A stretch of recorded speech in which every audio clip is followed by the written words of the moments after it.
সালামু আলাইকুম, চ্যানেলে সবাইকে স্বাগতম। আশা করি সবাই ভালো আছেন। আজকের তাবিজটা হচ্ছে কি বান কাটার মন্ত্র। তো অনেক আছে, অনেকে ক্ষেত্রে বান মারে, জিন দিয়ে হোক, যে কোনো কিছু দিয়ে হোক বান মারে। বান মারে অনেকের বিয়ে আটকায় ফেলে বা অনেকের কষ্ট দিয়ে বা অনেকের কোনো ক্ষয়ক্ষতি করে। তো সেটা কাটবেন কীভাবে? তো সেটা কাটার আজকে একটা সলিউশন নিয়ে আসছি, সমাধান নিয়ে আসছি। তো প্রথম থেকে শেষ পর্যন্ত ভিডিওটা দেখুন, তাহলে বুঝতে সুবিধা হবে, নিজেরা কাজটা করতে পারবেন। তাছাড়া আমার এদিকে যদি করাইতে চান তাহলে যোগাযোগ করবেন সাইডে যে নাম্বারটা হচ্ছে 017099143887। এই নাম্বার ইমো, হোয়াটসঅ্যাপ বা সরাসরি যোগাযোগ করতে পারবেন যে কোনো কাজ বা পরামর্শের জন্য। তবে কাজের কথা, সেই কাজটা নিজেরা কীভাবে করবেন সে বিষয়ে বলি। এটা মন্ত্রের সাহায্যে আপনি বানটা কাটতে পারবেন।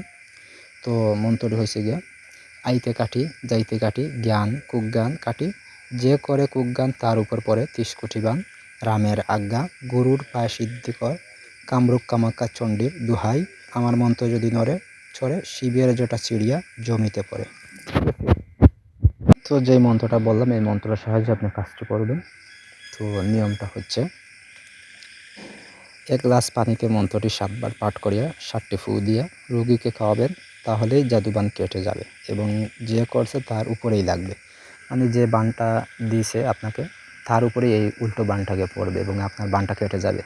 তো পরিষ্কার পানির সাথে নেবেন। এটা বেশিরভাগ করবেন সকালের দিকে, ঠিক আছে, ফজরের পরে পরিষ্কার পানি থাকে। তো ওইরকম পানিটা সংগ্রহ করবেন, আনবেন পুকুরের পানি, এনে এখানে ফু দিয়ে তারপর পানিটা পান করাবেন।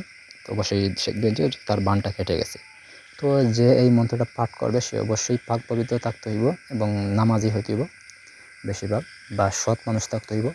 তো তারে দিয়ে আপনি মন্ত্রটি পড়াইবেন এবং পাঠ করাইবেন, পাঠ করে করবেন। তো তার আগে আপনি তারে মন্ত্রটি 140 বার জপ করাইবেন। জপ করার পর আপনি পানি এনে ওই পানিতে 7টা ফু দিয়ে তারপর ওই পানিটা তারে পান করাইবেন, ঠিক আছে, রুগীকে পান করাইবেন। অবশ্যই আপনি বান থেকে মুক্তি পাবেন আর কি। তো এই হলো আজকের ভিডিও। ধন্যবাদ সবাইকে, ভালো থাকুন।